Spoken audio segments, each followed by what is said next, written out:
ओ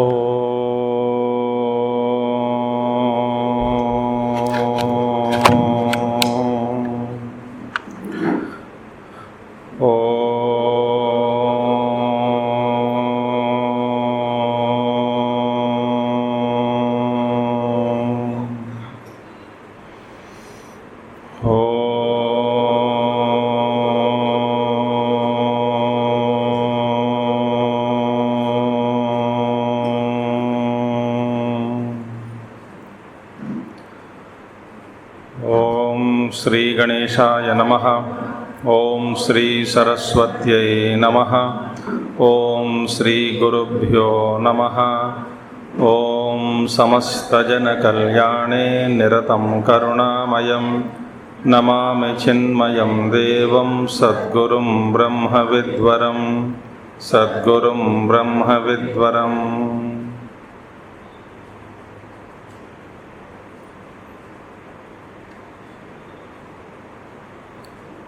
ओम व्यासं वसिष्ठनप्तारं शक्तेः पौत्रमकल्मषं पराशरात्मजं वन्दे शुकतातं तपोनिधिं।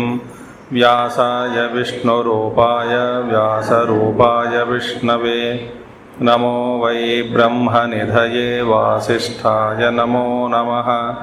वसुदेवसुतं देवं कंसचाणूरमर्दनं देवकी परमानन्दं कृष्णं वन्दे जगद्गुरुं कृष्णं वन्दे जगद्गुरुम्। अद्वेष्टा सर्वभूतानां मैत्रः करुण एव च निर्ममो निरहङ्कारः समदुःखसुखक्षमी सततं योगी यतात्मा दृढनिश्चयः मय्यर्पितमनो बुद्धिः यो मद्भक्तः स मे प्रियः। यस्मान्नो द्विजते लोकः लोकान्नो द्विजते च यः हर्षामर्षभयोद्वेगैः मुक्तो यः स च मे प्रियः।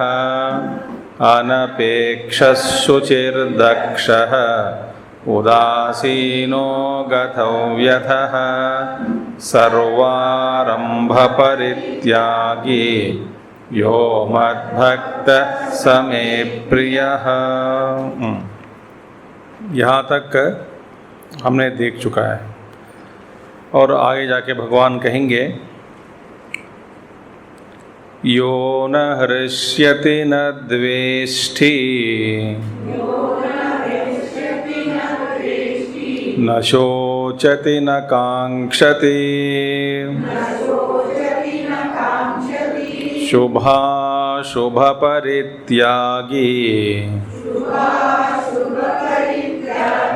भक्तिमान्यः स मे प्रियः।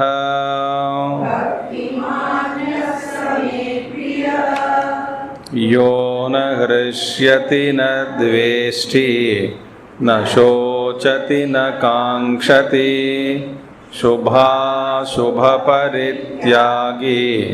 भक्तिमान्यः स मे प्रियः।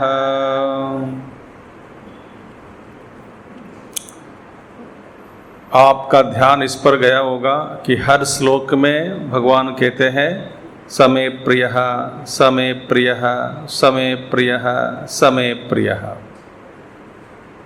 He is dear to me, वही मेरा भक्त है, वही मेरा नज़दीक है, प्यारा है, मैं उनसे बहुत प्यार करता हूँ।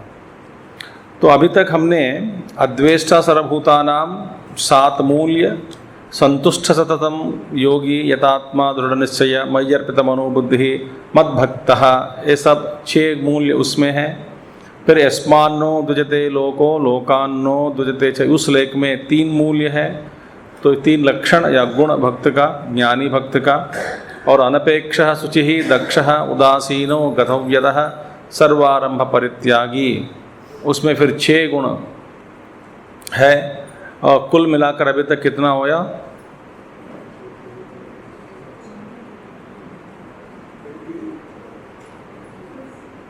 22। ठीक है, इसमें अभी 5 मूल्य हैं। यो न हृष्यति न द्वेष्टि न शोचति न कांक्षति, 4 मूल्य। लगता है कि इसी वाक्य को अंग्रेजी में यदि ट्रांसलेट करके छोड़ दिया जाए, वो कहते वो पत्थर ही हो सकता है,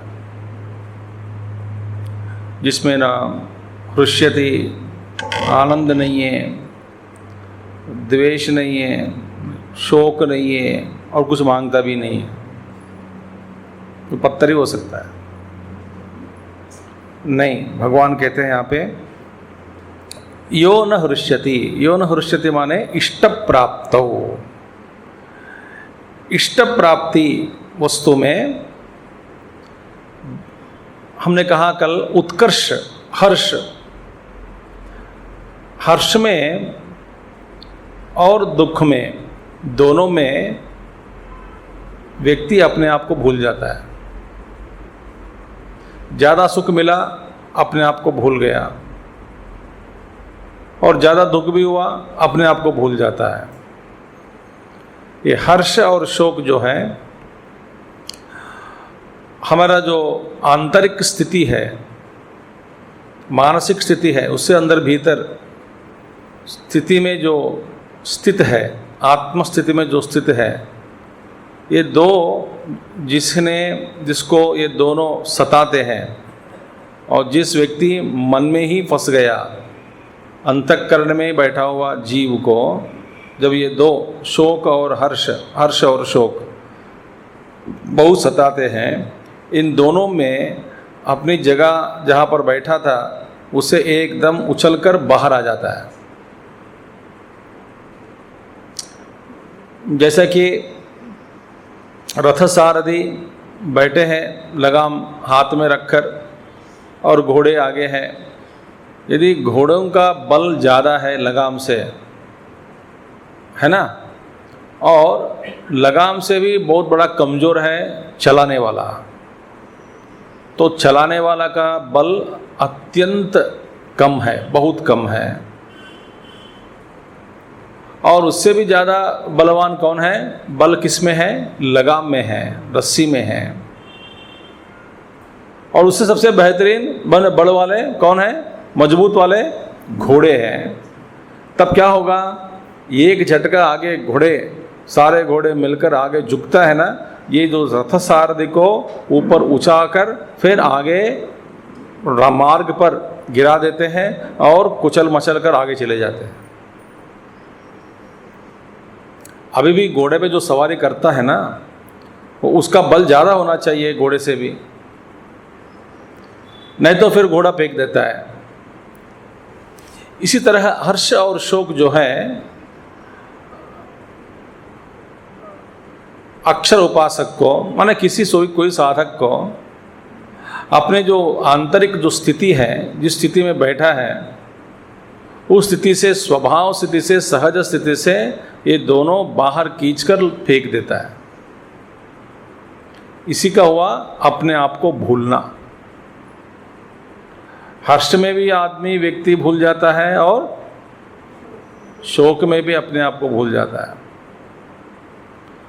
तो इसका मतलब ये नहीं है कि वो हर्ष जब आता है हर्ष, जब ये हर्षित नहीं होता, माने ये रिकॉग्नाइज नहीं करता, क्या करता है, उसको पहचान में आ जाता है। व्यवहार के लिए हंसता है, खुशी प्रकट करता है, व्यक्त करता है कि मैं सुख हूँ, बहुत बढ़िया है, ठीक है, जैसा चलना था वैसा चला है, ठीक है। मगर ज़्यादा हर्ष अंदर नहीं होता, न हर्षति। देखिए, न इष्ट प्राप्त हो, इष्ट प्राप्ति में हर्ष ज़्यादा नहीं होता, माने हर्ष नहीं होता। न द्वेष्टि अनिष्ट प्राप्त हो। तो हमारा जीवन, अब जरा सोच लेना, आप ध्यान में बैठ के, अगले महीने से जब हम 13वां अध्याय, माने इसी कल से भी हमारा शुरू हो जाएगा 13वां अध्याय, बड़ा गंभीर अध्याय है, धीरे धीरे जाना पड़ेगा हमको पढ़ाई में। तो 13वां अध्याय से ऐसा संकल्प आया कि लोग भी पूछ रहे थे कई लोग, तो यज्ञ के तो 15-20 मिनट या कभी 30 मिनट पहले रोककर ध्यान का अभ्यास करेंगे। अभी आइंदा कैसा होगा यज्ञ? 1 घंटा प्रवचन होगा, या 1 घंटा 5 मिनट या 1 घंटा 10 मिनट, फिर बैठे रहेंगे ध्यान का अभ्यास। 13वां अध्याय में क्षेत्र क्षेत्रज्ञ योग, विभाग योग। तो जब आएगा धीरे धीरे थोड़ा समझकर फिर ध्यान का अभ्यास करेंगे। मैं ज़्यादा इंस्ट्रक्शंस नहीं दूंगा, बहुत कम बात करता हूँ, मगर ध्यान साथ में बैठ के करना चाहिए। तो ठीक है, तो इसीलिए अपने आप को स्थिर रखना चाहिए अंदर। तो हवा आया, उड़ गया, हवा फिर चला गया, फिर नीचे गिर गया, फिर और कोई हवा आया, फिर उड़ गया, फिर नीचे गिर गया। क्या थकते न क्या जीवन में? क्षणे रुष्टाः क्षणे तुष्टाः रुष्टाः तुष्टाः क्षणे क्षणे, माने एक क्षण के लिए सुख, दूसरा क्षण उसी सुख भोगते भोगते समय ही दुख आ जाता है, और दुख में कुछ सुख हो जाता है, फिर दुख के बाद फिर सुख। क्षण क्षण के लिए, क्षण क्षण में ये परिवर्तन होता है इसमें, सुख में और दुख में, सुख में और दुख में, सुख में और दुख में, क्षण क्षण। जैसे कि आप आराम बैठे हैं, होटल में बैठे खाना खा रहे हैं, पसंद का खाना, अचानक मच्छर आके काटा, दुख होता है कि नहीं? उस क्षण में आनंद, अगला क्षण में फिर दुख, फिर अगला क्षण में आनंद। यही है जीवन। इसलिए आदमी, व्यक्ति साधक क्या करता है, ये जान लिया कि देखिए मैं जब एक अनुभव, हर्ष का अनुभव हुआ, मैं हर्षित हो जाता हूँ, फिर दुख हुआ, फिर पाताल में जा रहा हूँ, गिरते जा रहा हूँ ना। ये मनोभावनाएं जो है एक्सट्रीम बोलते, एक्सट्रीम। कभी उत्तर दिशा में, कभी दक्षिण दिशा में, कभी स्वर्ग में, कभी नरक में।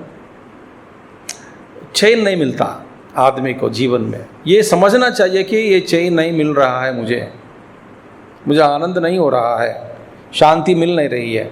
क्यों? मैं हमेशा अंतःकरण में ऐसे लहरें उठते जा रहे हैं, कभी काम, कभी क्रोध, कभी लोभ, कभी मोह, और कभी सुख, कभी दुख। तो साधा करेगा समझने के बाद, मतलब बस मैं अपने जगह से हिलूंगा नहीं। भगवान बुद्धदेव जो बौद्ध वृक्ष के नीचे बैठकर, वट वृक्ष के नीचे बैठकर उन्होंने कहा कि इहासनात् नैव चलिष्यति, माने परमात्मा का अनुभव के बिना, ज्ञान के बिना, तत्व का अनुभव के बिना इस आसन से ही मैं हटूंगा नहीं, ऐसा संकल्प करके बैठे थे।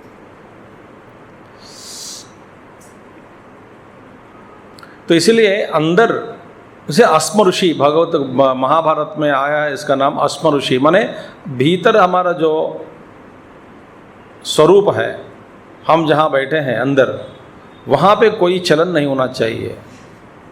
तो यहाँ पे भगवान कह रहे हैं अक्षर उपासक ज्ञानी भक्त का लक्षण क्या है? न हृष्यति न द्वेष्टि, इष्ट प्राप्तौ न हृष्यति, और आत्मनः दुख हेतुमपि, सॉरी, ये इष्ट प्राप्तौ यो न हृष्यति इष्ट प्राप्तौ न द्वेष्टि अनिष्ट प्राप्तौ। कभी अनिष्ट प्राप्ति, कभी इष्ट प्राप्ति, कभी हर्ष नहीं होता, कभी दुख। अंदर शांत है, लहर। बाहर यदि किसी के सामने प्रकट करना हो करो, मगर अंदर शांत है। जैसे समुद्र, ऊपर आपको तरंगे दिखते हैं, भीतर उसको कहते हैं प्रसन्न गंभीरम। भाष्य, भगवान का भाष्य आचार्य शंकराचार्य, प्रसन्न गंभीर कहते हैं उसको। तो न शोचति, तीसरा क्या है? न शोचति। प्रिय वियोगे, प्रिय वस्तु वियोगे, प्रिय व्यक्ति वियोगे पिछा। जिस वस्तु से हम प्रेम करते हैं या जिस व्यक्ति से प्रेम करते हैं, अपने प्रिय लोग हैं, वो लोग हमसे दूर हो जाते हैं। ये तो होता है। आप जितना भी आप पकड़ने की कोशिश करो, नहीं, कोई नहीं रहता। पक्षी भी उड़ जाते हैं, पंखे पूरा खिलने के बाद, खोलने के बाद पंखे अपने माँ बाप को छोड़कर चले जाते हैं पक्षी, है कि नहीं? नीड माने वो जो घर, वो घर में नहीं रहता, चला जाएगा। इसी तरह प्रिय वियोगे, कोई शाश्वत नहीं है। ये ज्ञान में बैठना चाहिए, इस हमेशा इस ज्ञान को सावधानी से रखना चाहिए अंदर, सावधान युक्त होकर इस ज्ञान में निष्ठा प्राप्त करने की कोशिश तो हमको करना पड़ेगा। तो भगवत प्रिय वियोगे, प्रिय वियोगे न शोचति। शोक माने क्या है? दुख। अशोक माने मन में रोना, लगातार शोक करना, ये है ऐसा क्यों हो गया, मेरे साथ ऐसे क्यों हुआ, मेरे परिवार में ऐसे दुख क्यों होता है, मेरे रिश्तेदार बार बार मरते जा रहे हैं, बस ऐसा क्यों हो रहा है, मेरे बेटे का हालत ठीक नहीं है, बेटी का हालत ठीक नहीं है, पति का हालत ठीक नहीं है, सब लोग चले गए छोड़कर। ये सब शोक नहीं करते।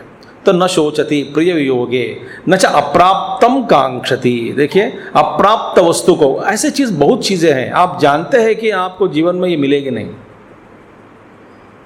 अप्राप्त वस्तु जो मिला नहीं इस वक्त, न कांक्षति, वो ज्यादा से ज्यादा क्या इच्छा रखनी है। और कुछ वस्तु ऐसे हैं स्वयं जानते हैं कि ये मेरे लिए संभव नहीं है, उन चीजों के प्रति भी आकांक्षा रखते हैं। देखिए, पूज्य गुरुजी ने एक बार एक उदाहरण दिया। क्या है, एक आदमी रोज ऑफिस चला जाता था, वहां पे लंच टाइम पे अपने डिब्बा खोलकर रोज ये कहता था कि आज भी सैंडविच ही है।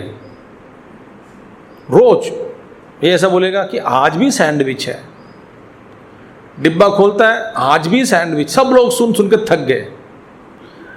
तो किसी ने कहा, भैया तुम रोज सैंडविच तो खोलते ही सैंडविच है, आज भी सैंडविच है कहते हो, कह दो पत्नी से और कुछ बना के रखेगी। वे कहते, बनाने वाला कौन, कोई है ही नहीं घर पे, फिर कौन बना, मैं खुद ही बनाता हूँ।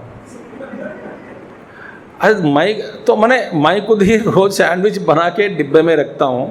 फिर ये भाव क्यों प्रकट करते हैं कि ऐसे कि कुछ हो, बोलता है कि मैं रोज सोचता हूँ कुछ मिरेकल हो जाए, कुछ हो जाए महिमा।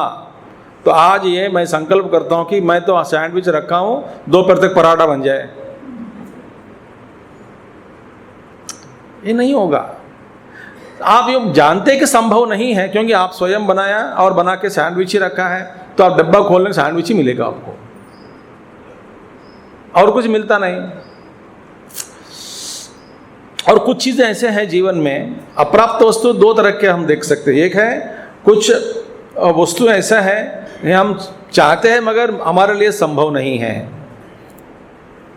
एक बात हो गई। आप जानते हैं कि ये संभव नहीं है, तो फिर भी इसके प्रति उस इच्छा रखते हैं। जैसे कि ये सैंडविच महात्मा रखता है कि सैंडविच एक हो गया। दूसरा क्या है कि जो वस्तु इस वक्त आपके पास नहीं है, माने चाहे उसकी आवश्यकता भी हो, मगर हो तो भी आपके पास इस वक्त नहीं है, उसको कांक्षा माने उसके प्रति जो इच्छा रखते रखते मत जीना। जीवन नहीं जीना चाहिए, पर जो है उसी के साथ काम चलाओ। अप्राप्त वस्तु बहुत सारे, क्योंकि जिस वस्तु के साथ हम अभी मेरे हाथ में जो वस्तु मैं लिया हूँ हाथ में कुछ काम के लिए, उसको देखते और कोई वस्तु याद आ जाती है कि ये होगा तो मेरे हाथ में और बड़ा आसानी से काम कर सकता हूँ। ये महात्मा जो है, ज्ञानी भक्त जो है, भक्त, इनके मन में ऐसे विचार कभी नहीं आते। इसलिए अप्राप्तम न कांक्षति। देखिए, इच्छा मत करो। आप जानते हैं ये अभी इस वक्त नहीं है तो ठीक है, कम से कम वस्तुओं के साथ आप काम चलाना शुरू करो। इसलिए कहते रेलवे में ट्रैवल लाइट बोलते हैं कि नहीं, ट्रैवल लाइट।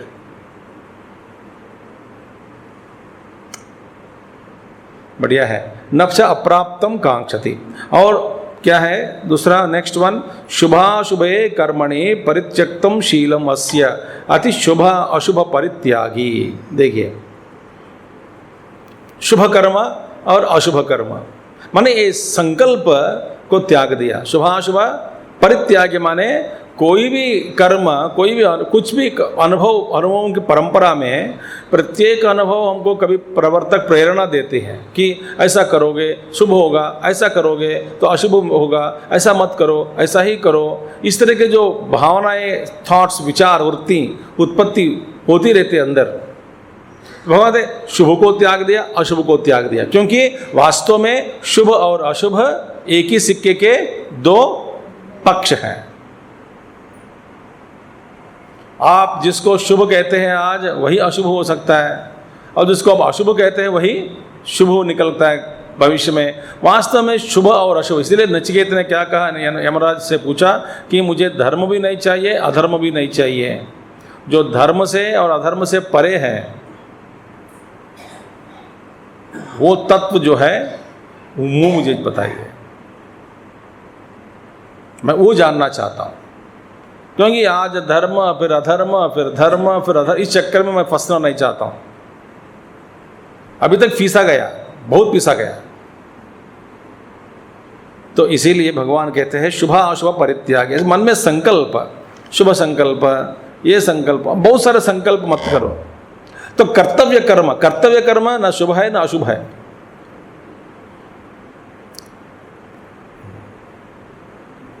जैसे कि आपका जो कर्तव्य है, हाँ मैं मेरे ड्यूटी को पसंद करता हूँ या ड्यूटी को पसंद नहीं करता हूँ। अरे भैया, तुम एक और ड्यूटी कहते हो, कर्तव्य कहते हो, दूसरे और पसंद की बात कह रहे हो। जहाँ पर कर्तव्य है वहाँ पे पसंद या नापसंद की बात ही नहीं होती। समझ आ गए बात है?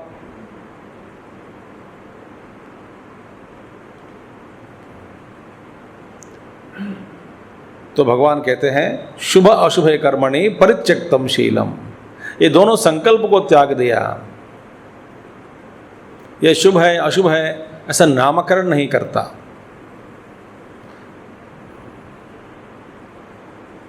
बढ़िया है। शीलम अस्य, इसका जैसे स्वभाव हो गया, और इसी को शुभाशुभ परित्यागी कहते हैं। इनको भक्तिमान यह स मे प्रिय, ऐसा जो भक्त है मेरा अत्यंत प्रिय है। तो इसमें क्या है? न हृष्यति, न द्वेष्टि, न शोचति, न कांक्षति, शुभाशुभ परित्यागी।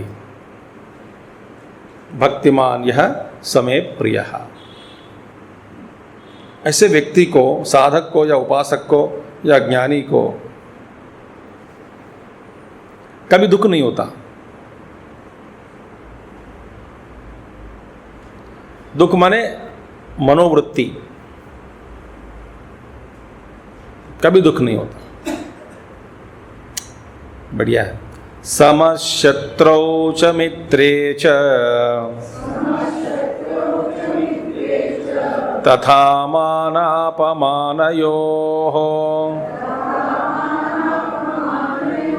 शीतोष्ण सुख दुःखेषु समः संग विवर्जितः।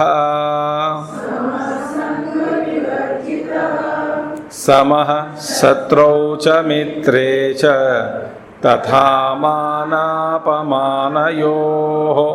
शीतोष्ण सुख दुःखेषु समः संग विवर्जितः।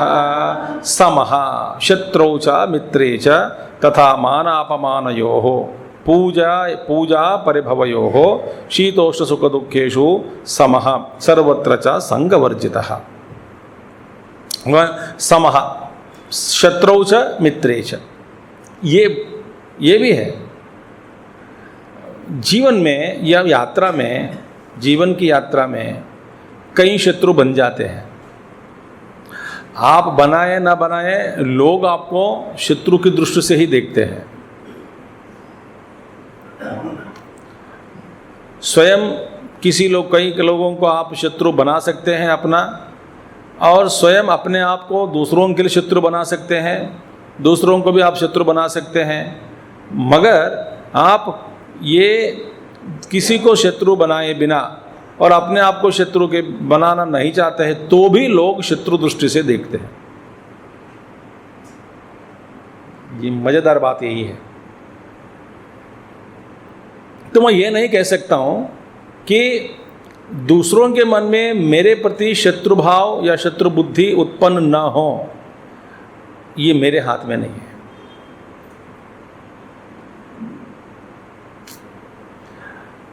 मगर ज्ञानी या भक्त उपासक, अक्षर उपासक, ये क्या सोचकर बैठता है कि मेरे लिए कोई शत्रु नहीं है। अजात शत्रु कौन? युधिष्ठिर। और मेरे लिए कोई मित्र भी नहीं है। और मित्र और शत्रु दोनों एक कष्ट देता है, एक सुख देता है। अच्छा, ये ज्ञानी इन दोनों को समान रूप से देखते हैं। कैसे देखते हैं? देखने की तरीका, प्रक्रिया बहुत है, बहुत प्रक्रियाएं हैं। अनेक प्रकार की प्रक्रियाओं के द्वारा आप इसी एक प्रक्रिया को आलंबन के रूप में स्वीकार करके शत्रु को और मित्र को भी समान दृष्टि से देख सकते हैं। और सारे प्रक्रिया, बहुत प्रक्रियाएं हैं। आलोचना रूप में प्रक्रिया, बुद्धि में प्रक्रिया, मगर सारे प्रक्रियाओं का भी अब नहीं होगा, तो एक दो देखते हैं। देखिए, पहली बात यही है कि मेरे मन में किसी व्यक्ति के प्रति या देश के प्रति या किसी के प्रति शत्रु बुद्धि नहीं होनी चाहिए। अच्छा, ये पहला साधना है। पहली साधना ये है। और सबको मित्र दृष्टि से देख, अद्वैष्टा सर्वभूतानां मैत्रः, मित्र दृष्टि से ही मैं देखता हूँ। मगर कुछ लोग ऐसे हैं, शत्रु को किसको कहते हैं? जो आपको, माने अपने मन को, आपके मन के ऊपर प्रहार करने वाला शत्रु है। शरीर के ऊपर प्रहार करने वाला शत्रु है, मन के ऊपर प्रहार करने वाला शत्रु है। कैसे प्रहार करेगा? तो कभी शरीर के ऊपर प्रहार करता है, मन के प्रहार करने वाला शत्रु है। तो ये इनकी ज्ञानी की दृष्टि ये क्या सोचता है, मेरे जीवन में जो कुछ भी मैं सामना कर रहा हूँ, वास्तव में ये सब मेरा ही कर्म है। एक विचार, इस विचार को पकड़ा तो शत्रुता उनमें है मेरे ऊपर, मेरे प्रति। मगर मैं किसी को शत्रु के रूप में देखना नहीं चाहता हूँ, क्योंकि वास्तव में शत्रु या मित्र कोई नहीं है। मेरे जो पुण्य कर्म है वही मित्र के रूप में आता है, मेरे जो पाप कर्म है वही शत्रु बनकर आता है। वास्तव में ये दो बाहर जो दिखाई दे रहा है, वास्तव में मेरा ही कर्म का फल है।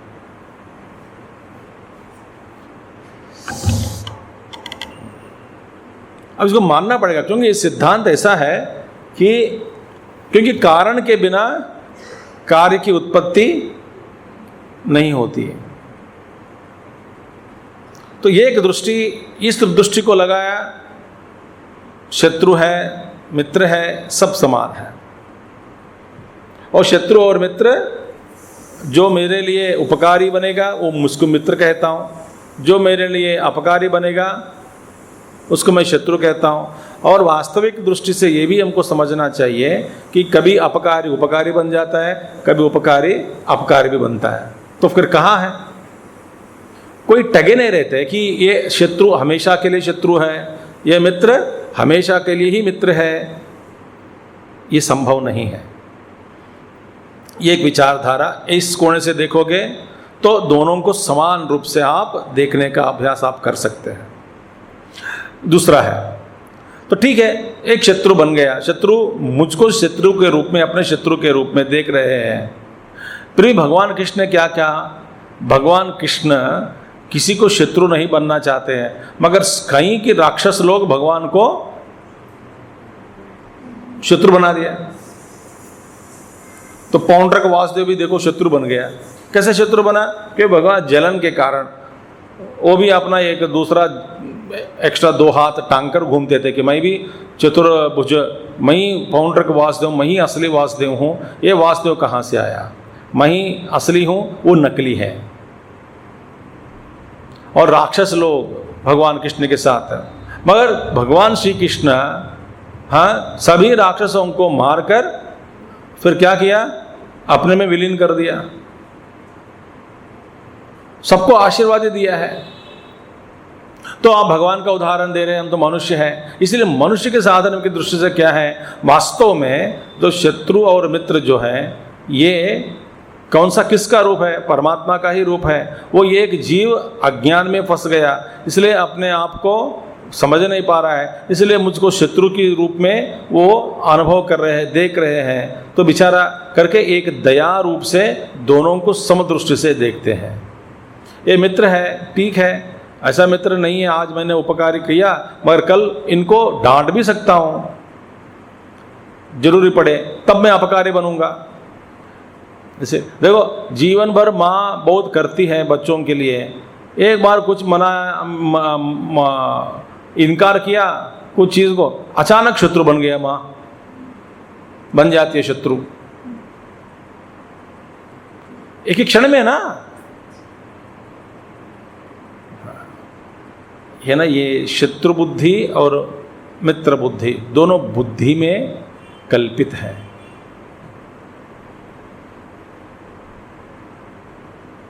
वास्तव में न शत्रु है न मित्र है, ये सच है। तो इसीलिए भगवान कहते हैं यहाँ पे समः शत्रौ च मित्रे च। ये शत्रु मित्र मन के ऊपर ज़्यादा प्रभाव पड़ते हैं, मन के ऊपर प्रहार करते हैं, मन को सताते हैं, और मन में होती है बुद्धि उनकी, शत्रु बुद्धि। और तथा मान अपमानयोः, ये भी ये दोनों को समान रूप से स्वीकार करता है। क्योंकि जब आप किसी पूछे बिना कोई आपको सम्मान किया, स्वीकार किया, फिर पूछे बिना कोई अपमान किया, वो स्वीकार नहीं करते। ये हमारे जो क्या है ना, जीवन में एक को मानते हैं एक को नहीं मानते, बस सारा चक्कर इसी में है। सुख को मानते हैं दुख को नहीं मानते हैं, मान को मानते हैं अपमान को नहीं मानते हैं, कीर्ति को मानते हैं अपकीर्ति को नहीं मानते हैं, अच्छाई को मानते हैं बुराई को नहीं मानते हैं। धर्म को हम लोग समझते हैं कि हम धर्म हैं तो ठीक है, धर्म को हम मानते हैं, अधर्म हम नहीं चाहते हैं हमको। माने ये द्वंद्व में एक को पकड़ा, यही संसार है। संसार किसमें है? इन द्वंद्वों में एक को पकड़ा, एक को पकड़ा तो संसार में फंस गया। यही सूत्र है। या तो दोनों को स्वागत करो, माने दोनों को एक्सेप्ट करो, आगते स्वागतम गच्छन्तम न निवारयेत। आया तो स्वागत है, गया तो न निवारयेत। हाय ये सुख हमारे साथ रहें, नहीं सुख जाना चाहते तो जाओ, मैंने नहीं बुलाया, आमंत्रण नहीं दिया, अपने आप आ गया है, अपने आप जा रहे हो, आ जाओ चले जाओ। आगते यदि आया स्वागतम, गच्छन्तम जा रहा है, न निवारयेत पकड़ो मत। दुख का भी ऐसे ही है, दुख आया चला गया। और मान और अपमान ये बुद्धि में होती है, दोनों बुद्धि में। माने मान और अपमान किसको चाहिए? बुद्धि चाहती है मेरे अपमान कभी ना हो और सम्मान हमेशा के लिए हो।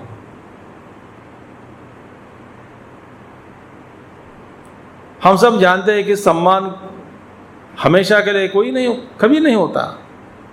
अब बताओ, एक व्यक्ति को दिखाइए इस सृष्टि में आरंभ काल से लेकर के अभी तक, एक व्यक्ति इंक्लूडिंग अवतार्स, भगवान के अवतार इतने हुए हैं, एक अवतार को दिखाइए, एक आदमी को दिखाइए जो हमेशा कीर्ति पाकर ही मर गया हो।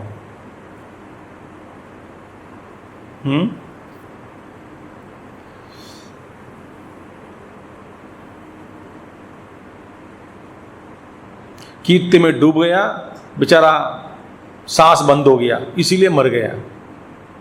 सहन नहीं कर पाए, इतनी की थी इसलिए मर गए। एक व्यक्ति को दिखाइए,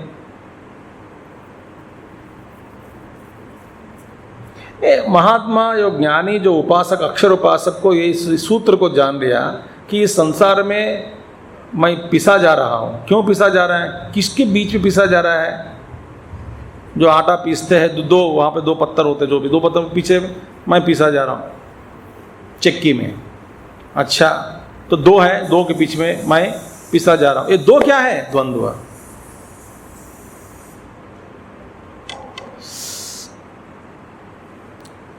और कुछ नहीं है। सो एक को पकड़ा तो गया। तो क्या लक्षण है फिर? आगते स्वागतम गच्छन्तम न निवारय, दोनों को।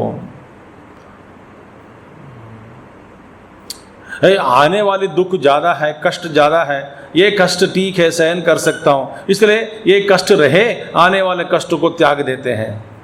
नहीं, बड़ा कष्ट वो आप जानबूझकर भी उठाना पड़ेगा कभी कभी।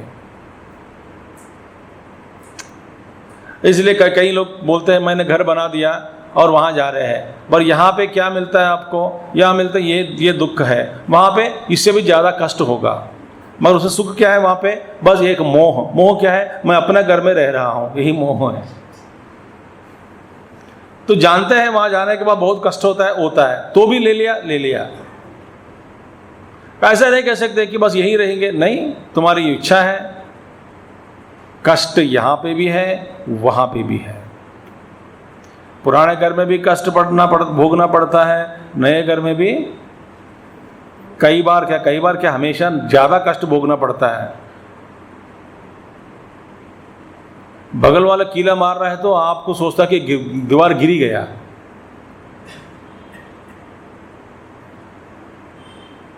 इसीलिए भैया ये द्वंद्व जो है, ये द्वंद्वों को मान और अपमान, तो कभी सत्कार कभी, देखिए ये दोनों को छोड़ देना चाहिए। बुद्धि में कोई मानता है, कोई नहीं मानता है।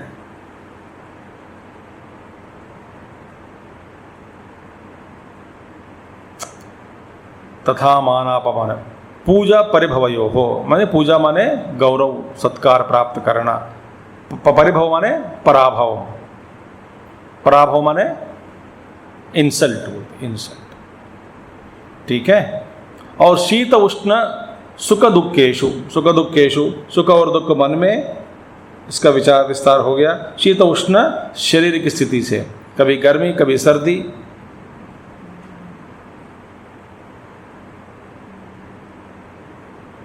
कभी कई बार जो सफ़र करते हैं विमान में या रेलगाड़ी में, जब तक अंदर बैठे एसी के डिब्बे में बहुत अच्छा है, बस पहुंच गए न्यू दिल्ली स्टेशन, बाहर आए एकदम गर्मी। उनके चेहरे पर मैं देखता हूँ तुरंत लगभग सब लोग बोलते हैं बहुत गर्मी है।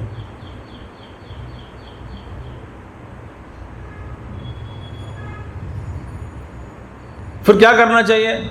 जब ठंडा था उसका भोग लिया, अभी गर्मी है उसको भी भोग लो, चुपचाप। मन में इसकी विश्लेषण ज़्यादा मत करना, ज़्यादा क्या बिल्कुल नहीं करना चाहिए। विश्लेषण पिछले साल से बहुत कम है, अगले महीने तक कम हो जाएगा, बारिश होने लग जाएगी, 3 दिन में पानी आ जाएगी, ये सब बेकार अनवांटेड थॉट्स। अंग्रेजी में बोलना है डांटने के लिए तो why the hell can't you keep quiet, just shut up and keep quiet. नहीं,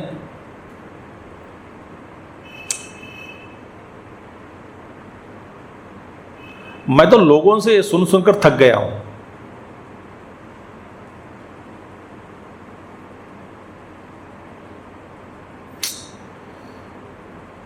शीत उष्ण सुख दुखेशु, सुख दुख मन में समहा, दोनों को समान रूप से स्वीकार करता है। माने इसका सुख महसूस तो करता है, बस सुख का प्रभाव मन में नहीं पड़ने नहीं देता, दुख का प्रभाव मन में नहीं पड़ता। माने शोक नहीं करता, इसका विश्लेषण नहीं करता, व्याख्यान नहीं करता।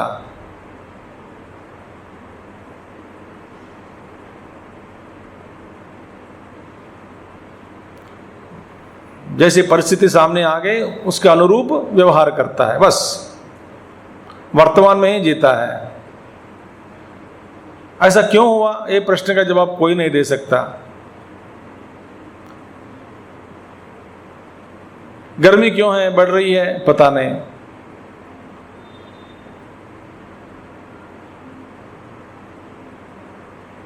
इसीलिए भगवान कहते हैं शीतोष्ण सुख दुखेशु। अच्छा, ये सब ये व्यक्ति जो है अक्षर उपासक ये करते जा रहे, इस तरह के जो साधनाएं वो सहज भाव से इनके जो धर्म है, लक्षण है या गुण है ऐसा है, तो ऐसा क्या कारण क्या है, तो क्या सीक्रेट क्या है, इस तरह के व्यवहार के पीछे एक रहस्य क्या है?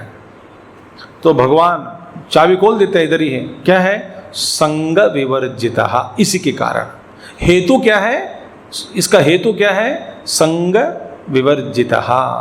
क्यों शत्रु और मित्र के दोनों को समान समरूप से देखते हैं, और क्यों मान और अपमान को समरूप से देखते हैं, क्यों शीत और उष्ण को समरूप से देखते हैं, सुख दुखों को भी समान रूप से देखते हैं, ऐसा क्यों?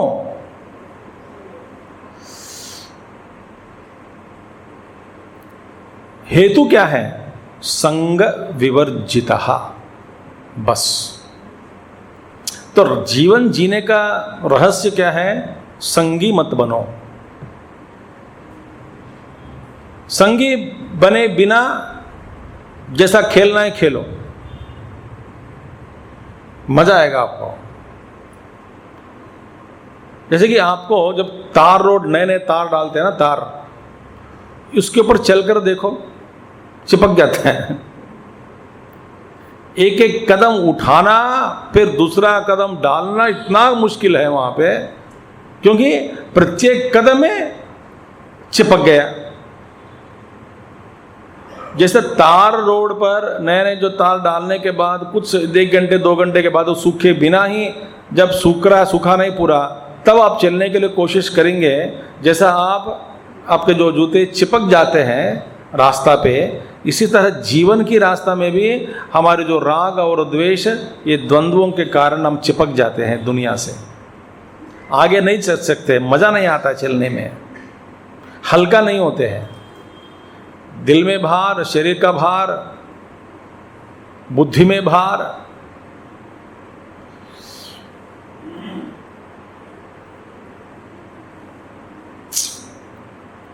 कल्पना करो ऐसी व्यक्ति का तो लक्षण, बड़ा आनंद से रहता है, मजा उठाते रहते हैं। अरे कोई किसी का जन्म हुआ, वेलकम, आगते स्वागतम। कोई मर गया, गच्छन्तम न निवारयेत, जाओ। मैंने ये रुष्ट क्या नहीं, प्रेम तो भरा है। फिर रोता नहीं क्या, क्यों रोना है? ये सब मिथ्या है। अव्यक्तादीनि भूतानि व्यक्त मध्यानि भारत अव्यक्त निधनान्यव तत्र का परिदेवना। भगवान तो कह दिया दूसरे अध्याय में, अव्यक्त से व्यक्त होते हैं और व्यक्त होकर फिर अव्यक्त में चले जाते हैं, वहाँ पे रोने की क्या बात है? ऐसा भगवान कृष्ण ने पूछा। किससे पूछा? अर्जुन से पूछा। रोने की क्या बात है वहाँ पे?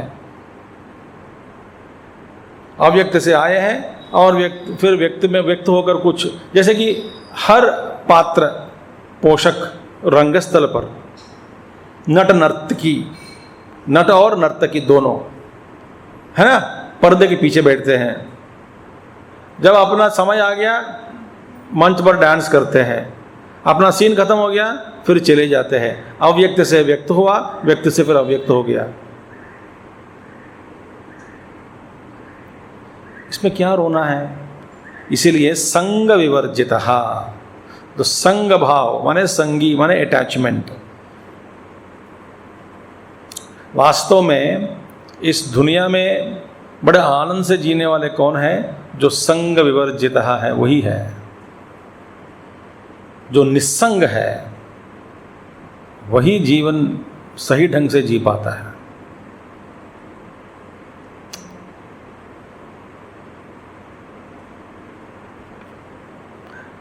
इसके बिना जीवन मेरा नहीं चल सकता, ऐसी भावना कभी नहीं होनी चाहिए मन में।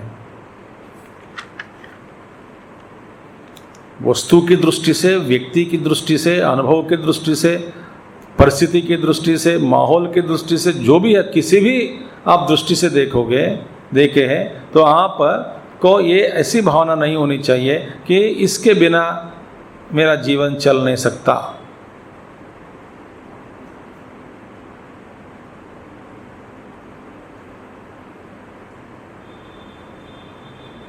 जो अत्यावश्यक चीज़ है मिल नहीं रही है तो क्या होगा, ऐसा उद्वेग भी नहीं होना चाहिए। नहीं मिलेगी तो फिर भगवान की इच्छा है, मिल नहीं रही है तो क्या करें। ज़्यादा से ज़्यादा क्या होता है, शरीर को छोड़ना पड़ता है, तो छोड़ दो।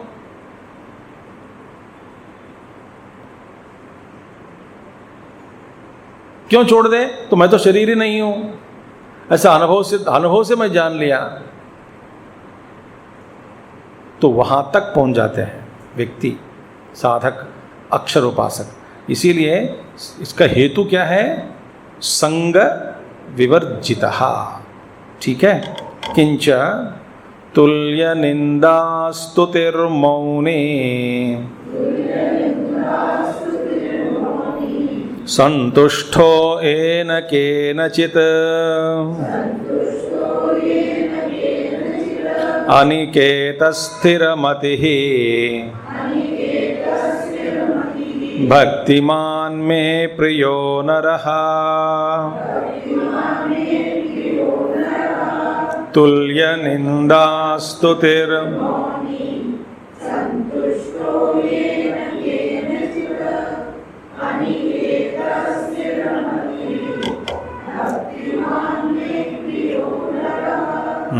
अभी भगवान फिर दोहरा रहे, निंदा स्तुति ही तुल्य, माने निंदा च स्तुतिश्च, तुल्य निंदा स्तुति माने निंदा च स्तुतिश्च निंदा स्तुति ते तुल्ये यस्य स तुल्य निंदा स्तुति ही।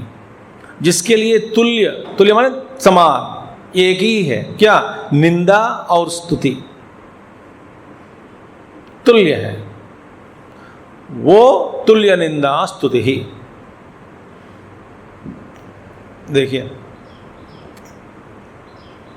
ये भी ध्यान में रखना चाहिए, सभी लोग मेरे तारीफ करें ऐसा कभी नहीं होगा, सभी लोग मेरी निंदा करें ऐसा भी कभी नहीं होगा। अत्यंत भयंकर क्रूरात्मक राक्षस भी हो, उनकी तारीफ करने वाले भी कम से कम 4-5 लोग निकल जाते हैं।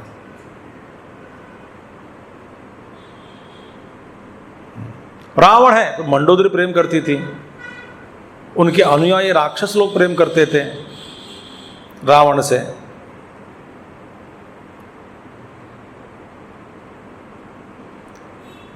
भयंकर राक्षस भी हो, हिटलर भी हो, हिटलर के साथ प्रेम करने वाले बहुत थे। तो आप अत्यंत क्रूर व्यक्ति हो या सज्जन हो, आपके जीवन में ये 2 तरह के लोग मिलते हैं। कौन, एक स्तुति करने वाले, एक निंदा करने वाले। जैसे कि आप ट्रैफिक पर, रोड पर जा रहे हैं, आपको 2 तरह की ट्रैफिक मिलती है, क्या, एक आगे आने से, सामने से आने वाले ट्रैफिक, एक आपके साथ से साथ जाने वाले ट्रैफिक। कभी बिना बोले आपको एक आदमी धक्का देने वाले, या तो ओवरटेक करने वाले, या तो पीछे से सताने वाले, भयंकर बाजू से आने वाले। तो आप जो, ये भी एक है, वो भी एक है, दोनों हैं। माने कुछ आपके साथ चलने वाले हैं, आपके विरोधी बनकर सामने से आने वाली गाड़ियां भी बहुत है। विरोधी माने आपको बचाना होगा सब गाड़ी से।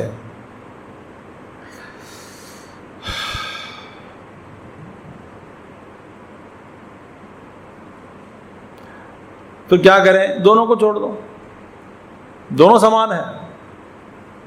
क्योंकि अब देखिए, एक शंकराचार्य जी का एक पुस्तक में भगवान का, वहाँ पे एक, मैं कहानी भी पढ़ा था, मैं कुछ कहानी, वहाँ पे भगवान शंकर जी कहते हैं, जो कुछ निंदा करने वाले या स्तुति करने वाले कैसे करेगा, अपने मुंह से करेगा, अब शब्दों से करेगा, शब्द में वर्णमाला से ही करेगा।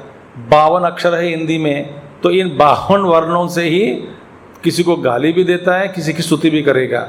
बस इन्हीं अक्षरों के, अक्षर की जो एक आगे पीछे कर दिया स्तुति हो गई, एक आगे पीछे कर दिया निंदा हो गए।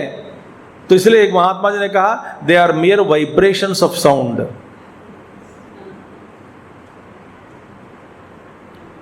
और ऐसी बात है, बता रहा हूं आपको ना मन में संस्कार के ऊपर आधारित है। वो गाली दे रहे हैं, जो मैं कहता हूं कि कुछ ऐसे शब्द है एक भाषा में दूसरे भाषा में भयंकर शब्द बन जाता है, वो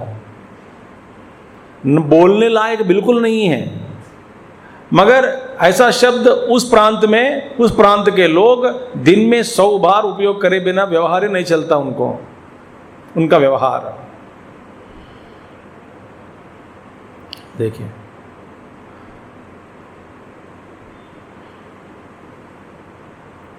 मैंने सुना है एक महात्मा जी का तो एक आदमी चला गया कहीं एक अरब देश में, वहाँ पे एक घर पे बुलाया गया उनको, चलो ठीक है बिठाया और खाना परोसने के घर की रानी जो है, दो श्रीमती घर की, वो रोटी बना के वो बाहर से अंदर किचन से रसोई के बाहर आ रही थी परोसने के लिए। उसने बहुत भूख लग रही थी इनको, ये हिंदुस्तान से गया, बोला ला, वो अंदर चले गई। बोला क्यों अंदर चले गए, भूल गई होगी। फिर वो सोची कि चले गए, फिर ये तो ऐसे बैठे हैं काली प्लेट के सामने। फिर अंदर आई, वो बाहर अंदर यहाँ पे आई, फिर परोसने के रोटी, तो बोला फिर देख कर ला, फिर वो चला गया, चले गए वो अंदर।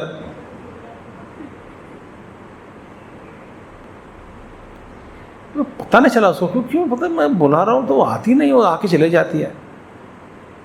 तो गुस्सा में गधे बोला, वो हंस रही थी। तो समझ आया, उसको बगल वाला जो है उसने कहा कि क्या बैठे हो, तो ये मैं ला ला कह रहे हूँ तो अंदर चले जाती है। आखिर में डांटा गधे करके वो हंस रही थी, ये क्या पागल की दुनिया है क्या।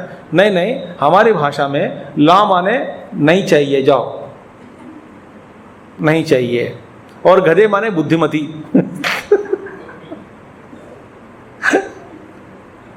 तो ये कहाँ है संस्कार। जैसा अक्षरों का पदों का संस्कार आप पर पड़ा है, आपका समझ संस्कार के अनुरूप है। बचपन से आपको सिखाया गया गधे माने गधे होती है, क्या है, डोंकी, बस आप सुनते ही आपको कुछ वैसे बाहर। मैंने देखा, मैं एक बार फोन किया किसी से, मैं कुछ एक उनका नाम पुकारा, फिर फोन पे अरे बोलो ऐसा करके उनका नाम लिया, तो बाकी लोग हंसने लगे। भारत में ही हुई एक कई देश में। तो बोला, मैं पूछा कि क्यों हंस रहे हैं। नहीं आपने क्या कहा, बोला इनका नाम क्या कहा, ये है इनका नाम। बोला हंसने लगे कि हमारे भाषा में वो पेशाब होता है, तो उनकी भाषा में वो तो पेशाब करके कोई नाम रखता है क्या। तो ये प्रभाव का आचार्य शंकराचार्य कहते हैं, ये संस्कार जैसा जो वर्ण, तो इसे तो निंदा और स्तुति बस सिंपल वो शब्दों का प्रयोग ही है। आप उसका एक अर्थ निकालकर संस्कार रूप से एक डाला गया अर्थ, उस अर्थ को पकड़ा उस वर्ण का, और अर्थ के ऊपर आप प्रतिचर्या करने लग जाते हैं कि उसको मारना चाहते हैं, मारना चले जाते हैं, या डांटना चाहते हैं फिर दोबारा।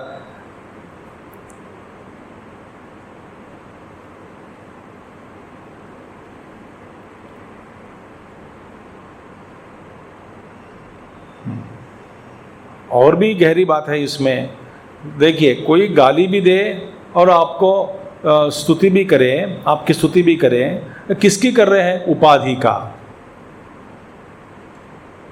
उपाधि की स्तुति, और उपाधि को ही गाली दे रहे हैं। आप कौन है, उपाधि रहित शुद्ध चैतन्य है, तो उपाधि को सुना रहे तो सुनाने दो। ये थोड़ा ये दृष्टि कठिन है।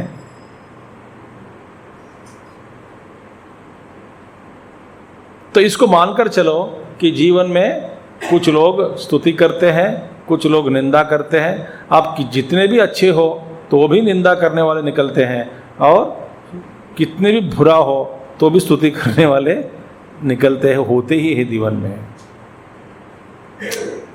ये विचित्र है। इसीलिए भगवान कहते हैं तुल्य निंदा स्तुति ही निंदा च स्तुतिश्च निंदा स्तुति ते तुल्य यस्य स तुल्य निंदा स्तुति ही। मौनी, मौनी माने मौनवान माने संयत वाक। देखिए आचार्य जी का मौनी माने बिल्कुल बात नहीं करे, ऐसी बात नहीं। संयत वाक माने वाणी के ऊपर अपना संयम रखना, माने जब चाहे जितना चाहिए उतना ही बोले।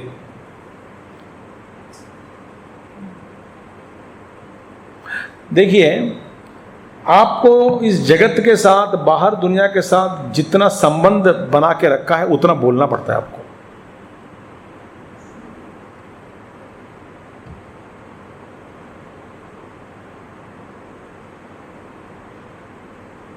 है कि नहीं? आप फेसबुक में 2000 लोगों के साथ दोस्ती बना दी, फिर संकट में पड़ गए कि नहीं? क्यों? कोई ना कोई फेंकते रहता है, कोई ना कोई बोलते रहता है, कोई ना कुछ कहते रहते हैं, तो सबका सुनना, सबका पढ़ना, सबका जवाब देना। जिसका फेसबुक अकाउंट ही नहीं है उसको। तो ये दुनिया के साथ हम जितना हम संबंध रखकर फैलाते हैं हम अपने आप संबंध में, इन संबंधों को एक जाल फैला देते हैं, संबंध का जाल, उतना बोलना पड़ता है। और आप अत्यंत जितना व्यवहार करना चाहिए उतना ही व्यवहार करें, जितना बोलना है उतना ही बोले। आपको ये अभ्यास करने से पता लग जाता है, आप एक स्थिति पर बिल्कुल बोले बिना ही काम हो जाता है। कैसे? आप जीवन जी के देखना चाहिए, क्योंकि व्यवहार संबंध कम हो गया, व्यवहार कम हो गया।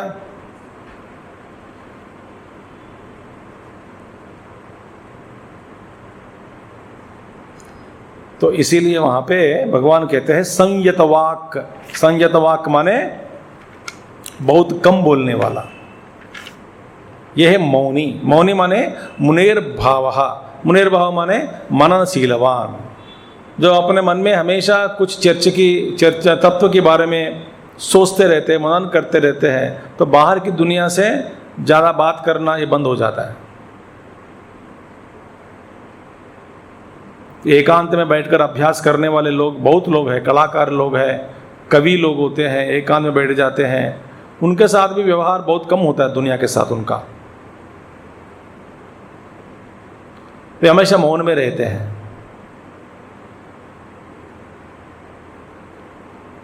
तो संयत वाक। संतुष्टो येन केनचित् शरीर स्थिति मात्रेण।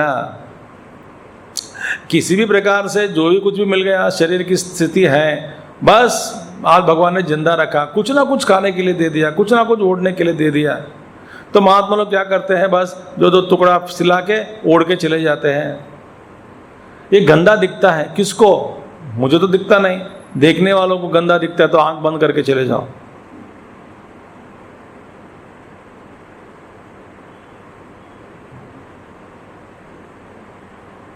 कोई कहे आपको शक्ल देखने में मज़ा नहीं आ रहा है, गंदा लग रहा है आपका शक्ल, तो फिर आपको आंख बंद करके चलना होगा। मुझसे क्यों कह रहे हो आप?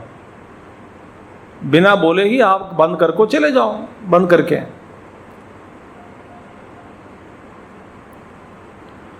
तो संतुष्टो येन केनचित्, शरीर की स्थिति के लिए जो कुछ भी मिल गया उससे संतुष्ट है, बड़ा संतुष्ट।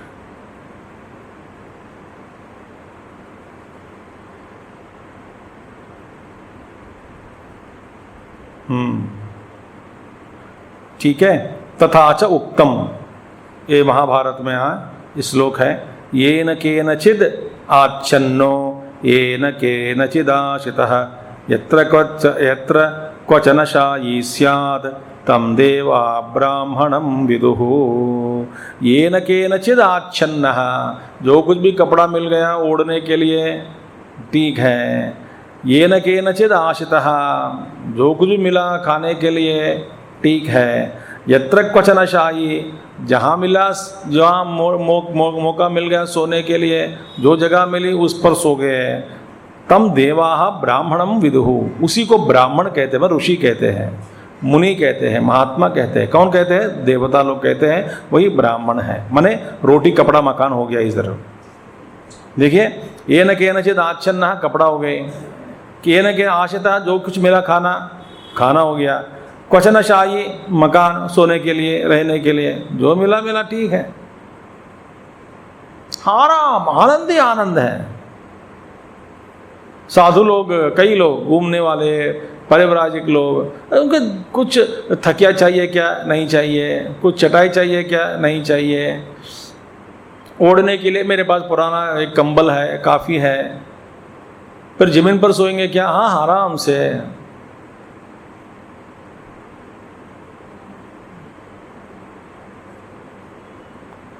बढ़िया सा जगह मिला मुझे एक कोने में, और क्या चाहिए इससे, आराम से सो।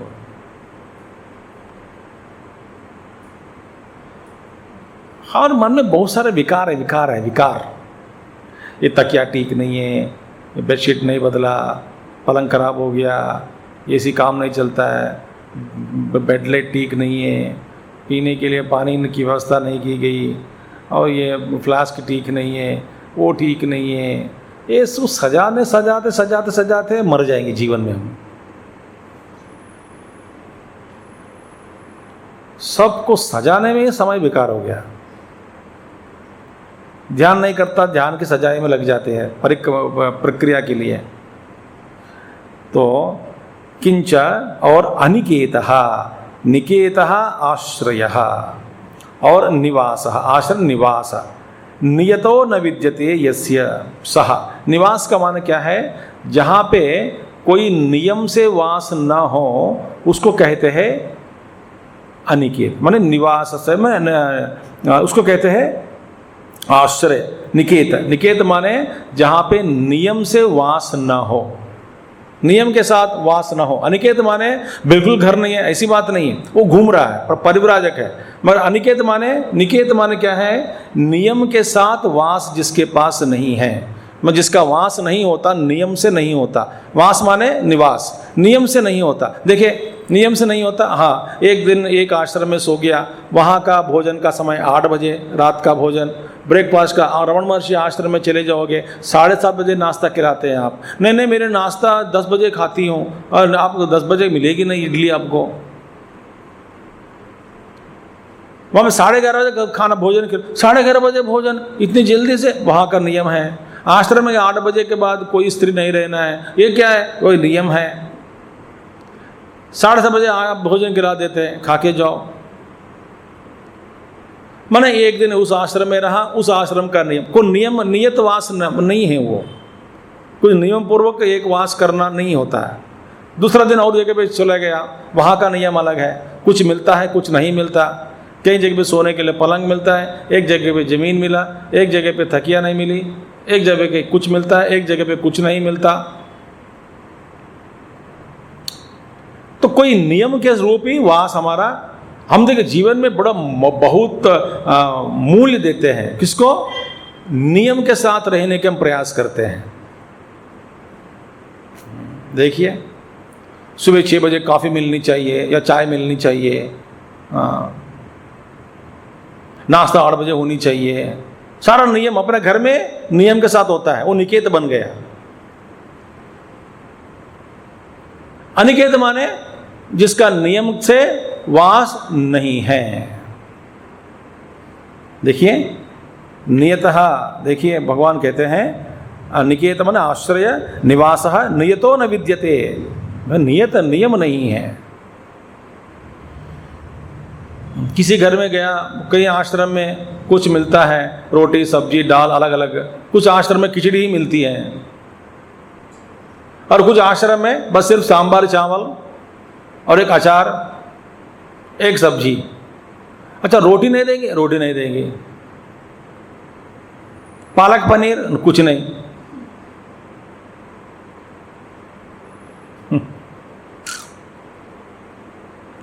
एक जगह पे मिले तो बस सबके साथ सोना चाहिए, बस कहाँ पे, बस यही है प्रांगण में, आशा बाहर ही बैठ जाओ, वाटिका में सो जाओ। कमरा नहीं है, हमारे आश्रम में कमरा का कॉन्सेप्ट ही नहीं है। मैं गया हूँ ऐसे आश्रम, न बाथरूम है न टॉयलेट है, और एक कुआं एक महात्मा जी का ही है, तो दूर पे एक बोरवेल होता है, वहाँ पे जाओ, सुबह 4 बजे 3 बजे नहाओ, तभी फिर हो सकता है काम। सवेरे होते होते से पहले नहाओ, पूछ सब कुछ करके फिर बैठ जाओ पेड़ के नीचे महात्मा जी के साथ।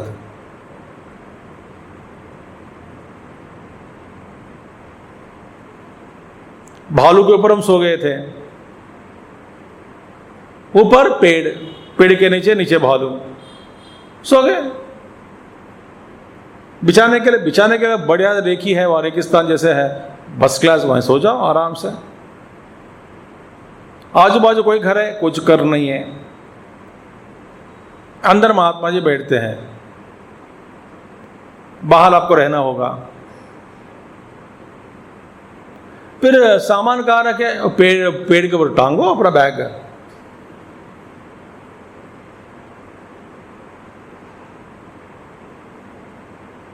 महात्मा जी चाहिए तो ऐसे रहो, नहीं तो चले जाओ, महात्मा ने बुलाया नहीं आपको, मेरे पास आओ रहो करके। हम क्या में चले जाते हैं, पहली बात है अटैच बाथरूम है क्या घर में, हम कमरे में मैं अकेला रहना चाहता हूँ, चाहे तो डबल पैसा ले लो। अहंकार देखो, अहंकार देखिए। समझिए 2 लोगों को रखते हैं, हाँ 2 मैं 2 लोगों का पैसा मैं फेंक देता हूँ आपके मुंह पे, मेरे को अलग से कमरा दे दीजिए, नीचे गंगा जी बह रहे उसमें डूब के मरो।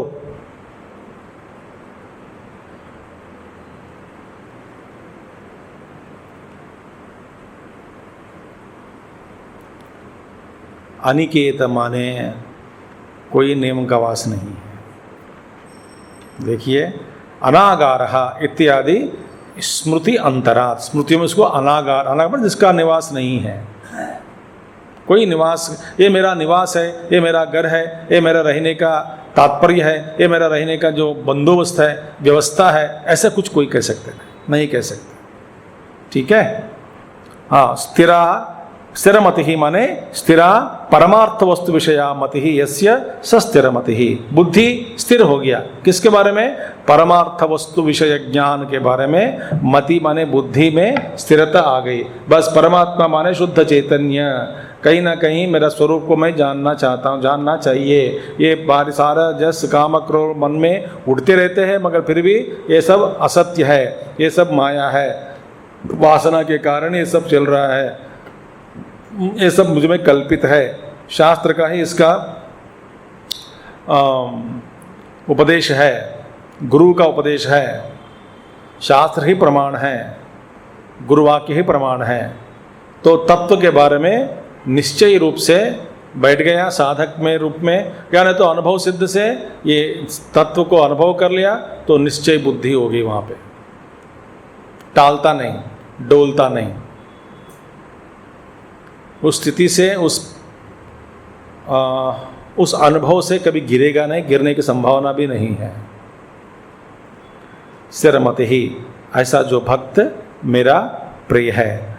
अब यहाँ तक हम 20वां अध्याय का खत्म तो हो चुका है। आखिरी श्लोक में भगवान कहते हैं अद्वेष्टा सर्वभूतानाम इत्यादिना अक्षरस्य उपासकानाम निवृत्त सर्वयेषणानाम सन्यासिनाम परमार्थ ज्ञान निष्ठानाम धर्मजातम प्रक्रांतम उपसंह्रियते।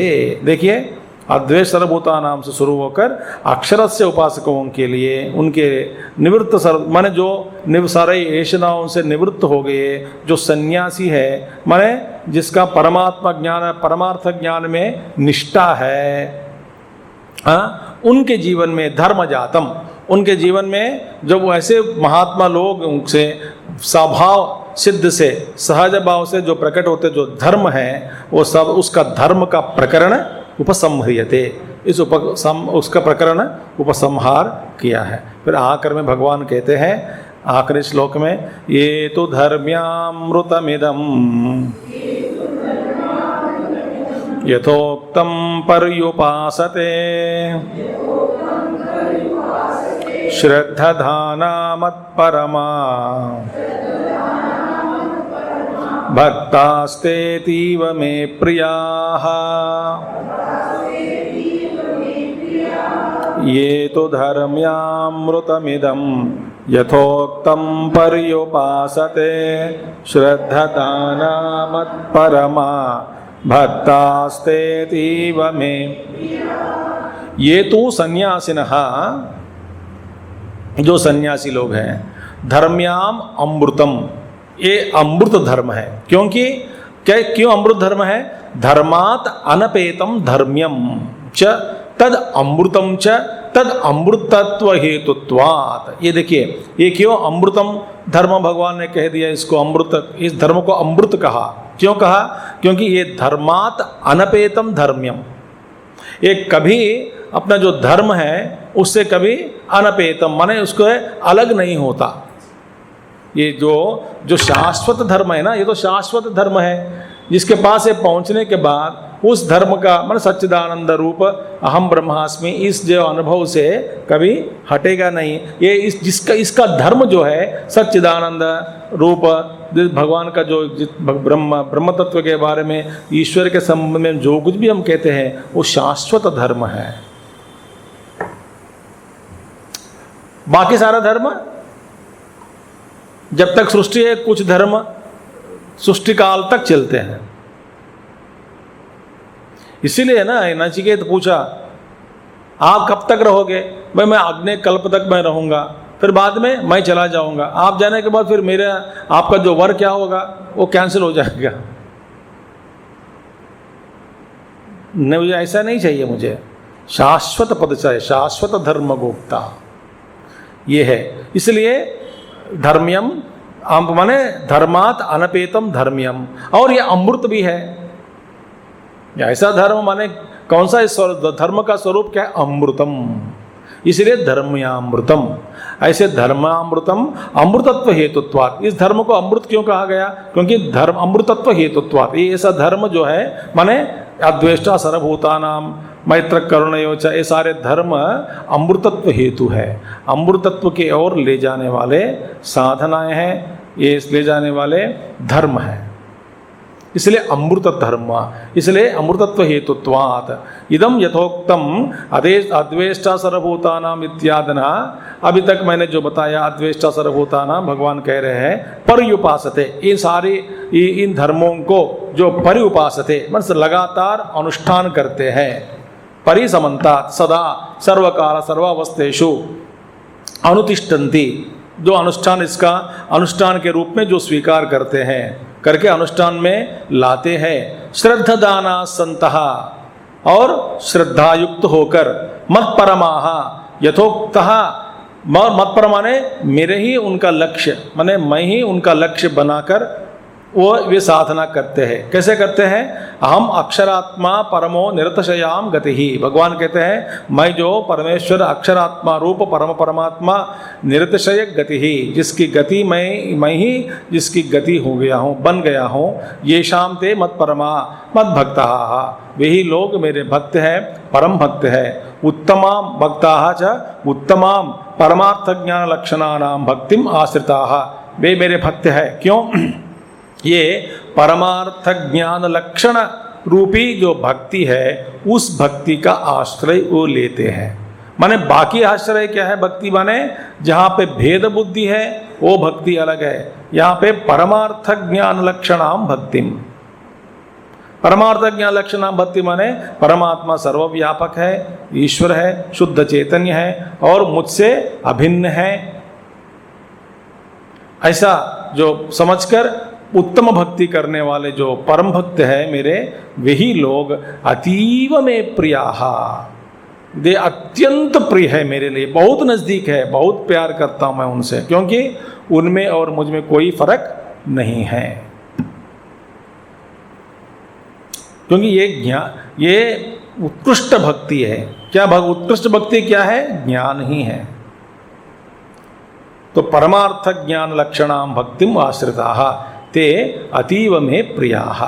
और भगवान तो कह चुके हैं प्रियो हि ज्ञानिनः अत्यर्थम इति यत् सूचितम तद व्याख्याय यह उपसंहृतम भक्ताः ते अतीव में प्रियाः इति। पहले जो कहा गया प्रियो हि ज्ञानिनः, ज्ञानी लोग मेरे अत्यंत प्रिय है, उसी का व्याख्यान माने उसी का विस्तार यहाँ पे 7वें अध्याय में जो सूचित किया गया उस सूत्र को इस अध्याय में इन श्लोकों में अद्वैष्टा सर्वभूता नाम से लेकर के 19वां श्लोक तक तुल्यनिंदा सुतिर्मौनि तक उस जो वाक्य है 7वें अध्याय, ज्ञानी मेरे अत्यर्थ प्रिय है, अत्यंत प्रिय है करके उसी का व्याख्या यहाँ पे दी गई है।